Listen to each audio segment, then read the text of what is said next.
ہمارا جان نے تو اما جان حضرت فاطمہ رضی اللہ تعالیٰ عنہ کی سیرت ہونی چاہیے. ہم تو اما جان حضرت فاطمہ رضی اللہ تعالیٰ عنہ کی سیرت کو سامنے رکھیں، کیسی سیرت زندگی گزار کے گئی اور کیسا دنیا سے رخصت ہونے کا وقت بھی پریشان ہے، اور کہتی ہیں کہ میرے جسم کے اوپر تو کسی کی نگاہ نہیں پڑی، میں تو چاہتی ہوں میری لاش بھی اٹھے، میری میت اٹھے تو میرے جسم کی شناخت بھی کسی کے سامنے نہ آئے کہ اس کی جسامت کمزور ہے یا پتلا پن ہے یا موٹاپا ہے، کسی کے سامنے جسم کی شناخت بھی نہ آئے. ان کی زندگیاں تو ایسی گزری ہیں. ویسے اعلان نہیں ہوا، حشر کے میدان میں ویسے اعلان نہیں ہوگا، پلسرات قائم ہوگا. شاہ عبدالحق محدث دہلوی لکھتے ہیں ایک منادی اعلان کرے گا، تمام انبیاء، تمام رسول، تمام صحابہ، تمام مشائخ، تمام علماء، سارے کے سارے اپنی نگاہوں کو جھکا دو، محمد کی بیٹی فاطمہ پلسرات پہ گزرنے والی ہے. یہ ویسے اعلانات نہیں ہوں گے میرے عزیز بھائی اور دوستو. اس کے پیچھے زندگی ہے، حیا والی زندگی گزار کے گئی ہوئی ہیں. حیا کے دامن کو کبھی نہ چھوڑا، کسی حال میں حیا کے دامن کو نہ چھوڑا. ادھر باپ کے گھر آ رہی ہیں، حضرت علی کے ساتھ ہیں، علی آج میرے پیچھے پیچھے چلنا. خیریت ہے فاطمہ؟ ادب تو یہ ہے کہ شوہر آگے ہو، بیوی پیچھے ہو. کہا نہیں، بے ادبی معاف ہے، باپ کے گھر جا کے ساری وجہ بتا دوں گی. ادھر اما جان حضرت فاطمہ باپ کے گھر داخل ہوتی ہیں، حجرے میں داخل ہوتی ہیں، اپنے شوہر کو بلاتی ہیں کہ بے ادبی معاف کرنا. حقیقت یہ ہے کہ میرے جسم کے اوپر، میرے سر کے بالوں کو آج تک سورج کی شعاؤں نے نہیں دیکھا، اور میرے قدموں کے اوپر کسی کی نگاہ نہیں پڑی. میں چاہتی تھی میرے قدموں کے سائے کے اوپر اور اس سے پڑنے والا جو نشان ہے اس کے اوپر بھی کسی غیر کا محرم کا پاؤں نہ آ جائے. میں چاہتی تھی آگے میرے قدم ہو، میرے قدموں کے نشانے کے اوپر آپ کے قدم ہو، اوپر آپ کے قدم لگیں. میرے عزیز بھائی اور دوستو، ایسے ماحولوں کے اندر، اس زمانے کے اندر، اس دور کے اندر اپنی اولاد کی خود حفاظت کریں. کسی کے اوپر اعتماد نہ کریں، کسی پہ یقین نہ کریں. اس وجہ سے نہیں کہ وہ غلط ہے، اس وجہ سے کہ اس کے ساتھ شیطان ہے، غلط راستے کی طرف لے کے جا سکتا ہے، گناہ کی طرف لے کے جا سکتا ہے. چاہے بچہ ہے یا بچی، اس کو اوپر نگاہ رکھیں.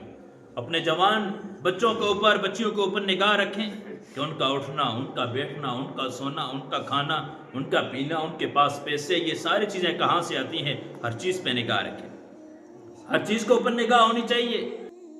میرے عزیز بھائیو، اللہ کی ذات ہے، ایک ذات ہے پکڑنے والی، ایک ذات ہے پکڑنے والی. ہم اس کو معمولی نہ سمجھیں، ہم اس کو معمولی نہ سمجھیں. اللہ کی ذات ہے. جب اللہ رب العزت پکڑتے ہیں، نبت ربک لشدید، اللہ کی پکڑ بڑی سخت. اللہ ڈھیل دیتے ہیں، اللہ ڈھیل دیتے، کرنے دے کرنے دے، کب تک کرے گا.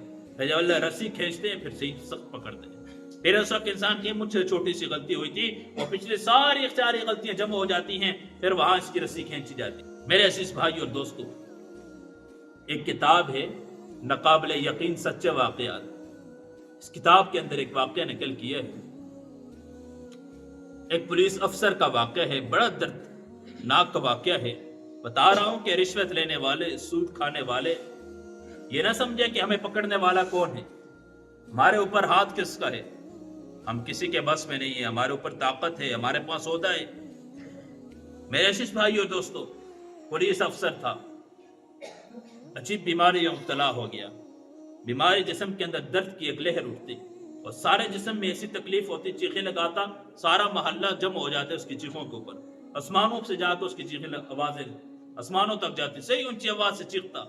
وہ ساری رات بیٹھتا، روتا رہتا. نیند چلی گئی، سب کچھ چلے گیا. ایک شخص اس کے پاس آیا، کہا کیا ہوا؟ کہا ہر قسم کے علاج ہوا، سمجھ نہیں آتی کیا بیماری لگ گئی ہے. کہا کب لگی بیماری، لگی کیسے؟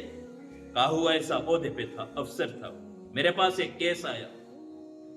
کیس تھا کہ بیوہ ایک عورت آئی، اس کے بچے کو کسی نے قتل کر دیا تھا، اور اس قاتل کو میں جانتا تھا کون ہے قتل کرنے والا. لیکن وہ قاتل میرے پاس آیا، مجھے رشوت دے کے چلا گیا، پیسے دے کے چلا گیا کہ میرا نام نہیں آنا چاہیے. کہتے ہیں وہ بیوہ عورت روتی ہوئی میرے پاس آئی کہ میرے بچے کو قتل کر دیا ہے، آپ جو قاتل ہے اس سے بدلہ دلوائے، آپ میرا ساتھ دیں. کہا اس کی آنکھوں کے اندر آنسو تھے، لیکن مجھے پیسے نظر آ رہے تھے، مجھے رشوت نظر آ رہی تھی، مجھے اس کے دیے ہوئے پیسے میرے پاس تھے.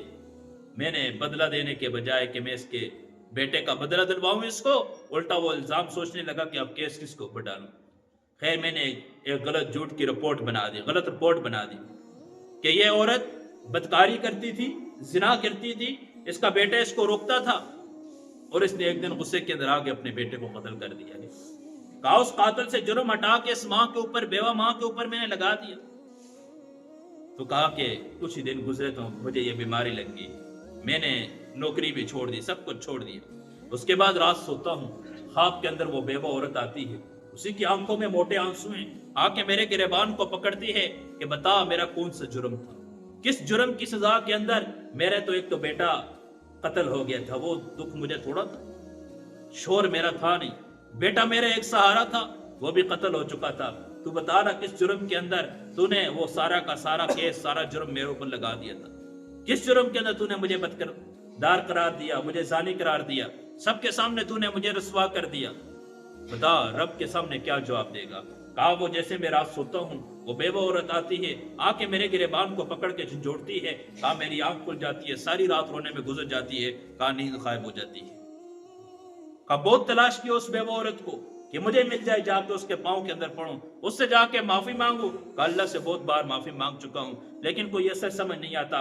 حقوق العباد کے اندر معافی اسی سے مانگی جاتی ہے جس کو اوپر ظلم کیا جاتا ہے، جس کو اوپر ظلم کیا جاتا ہے، کیونکہ یہ شعبہ ہی ایسا ہے، اس کے اندر ایمان ہے تو اللہ بچا سکتے ہیں، ایمان ہے وہ ایمان کی طاقت بچا سکتی ہے، ورنہ اس عہدے کے اندر، اس شعبے کے اندر بہت زیادہ رشوت ہوتی ہے، بہت زیادہ جھوٹ اور یہ چیزیں بہت زیادہ ہوتی ہیں. میرے عزیز بھائی اور دوستو، تو میں بات کر رہا تھا کہ جب اللہ کی پکڑ آتی ہے بہت سخت آتی ہے. ان بطش ربک لشدید، کب تک انسان کرے گا؟